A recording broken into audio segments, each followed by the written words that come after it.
Ansor Jakarta Utara.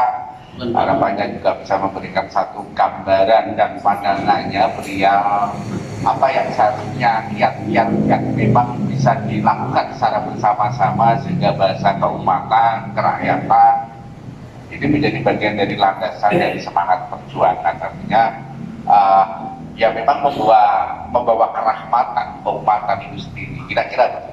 Monggo Kang Jawi untuk juga pokoknya seperti ngomong. Alhamdulillahirabbil alamin wassalatu wassalamu ala rasulillah ajmain wa ba'du.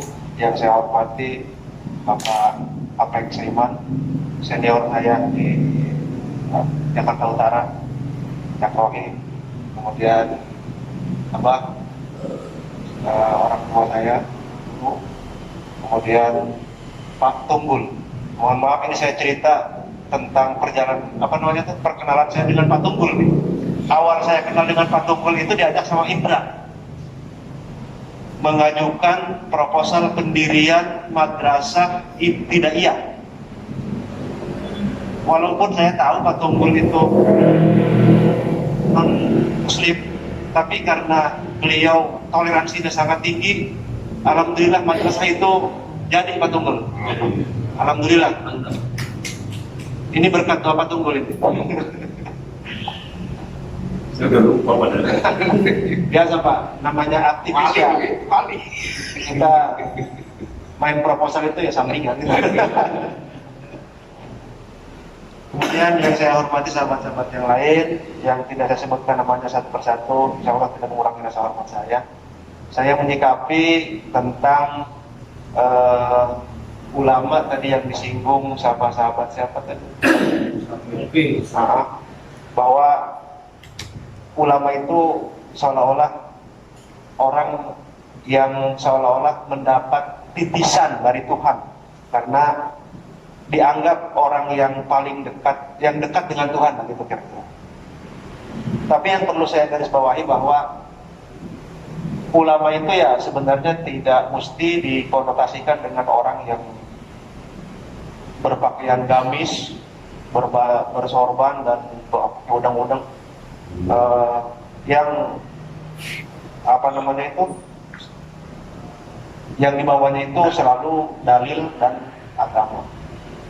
Saya tidak sependapat dengan hal itu. Walaupun kata Nabi bahwa ulama warasatul anbiya, ya saya setuju bahwa ulama itu adalah pewaris para nabi.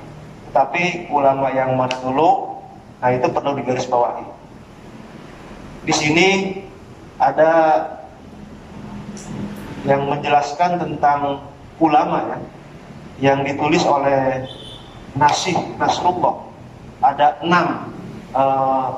misi ulama yang harus disampaikan kepada umat, kepada masyarakat. Tetapi yang akan saya garis bawah, yang akan saya sampaikan hanya satu saja, yaitu yang nomor 6-nya, bahwa mengikhtiarkan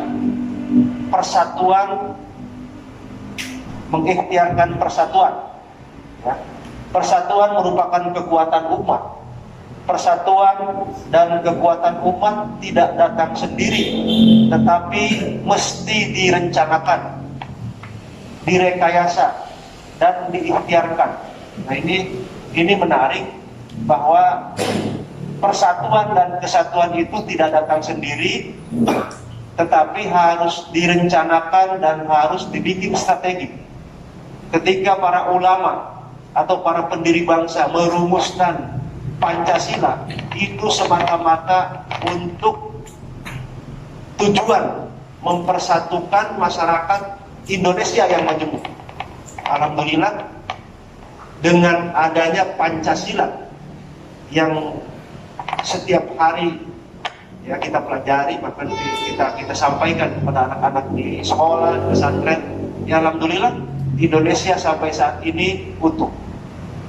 Muncul beberapa kelompok ya, yang tidak setuju dengan adanya Pancasila, rontok dengan sendirinya. Bahkan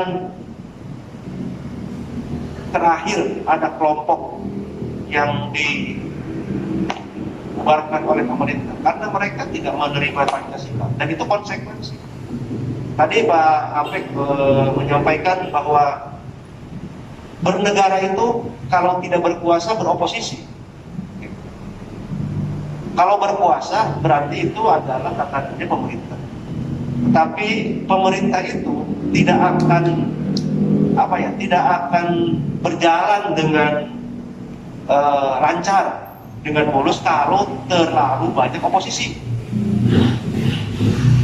Disampaikan juga tadi bahwa oposisi menolak oposisi itu adalah apa itu namanya sih? Saya lupa lagi, dosa, gitu ya kan?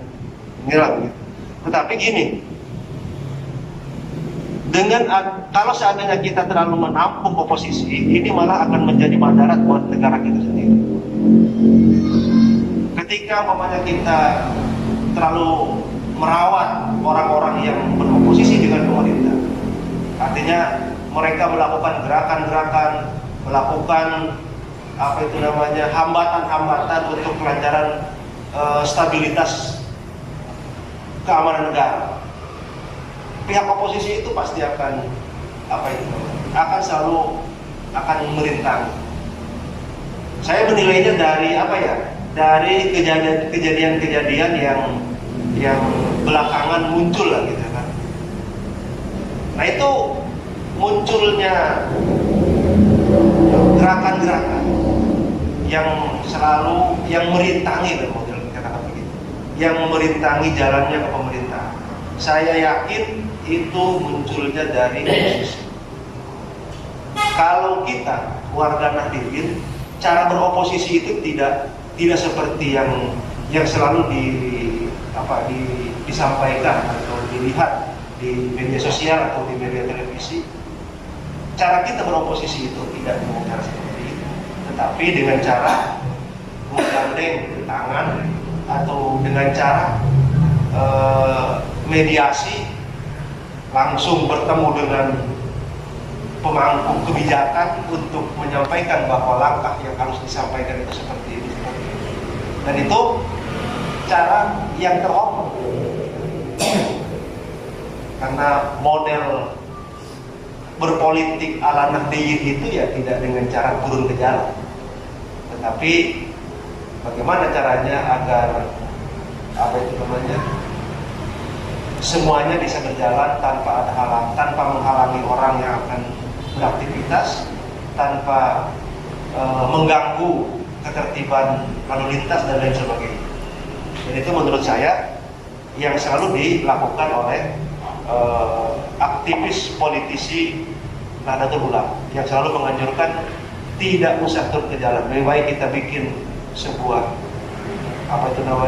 narasi untuk membangun, untuk memberikan kontribusi kepada pemerintah. Ya alhamdulillah sampai saat ini Nahdlatul Ulama masih eksis ya dalam berkontribusi kepada bangsa dan negara. Saya tidak panjang lebar. Demikian, wassalamualaikum warahmatullahi wabarakatuh.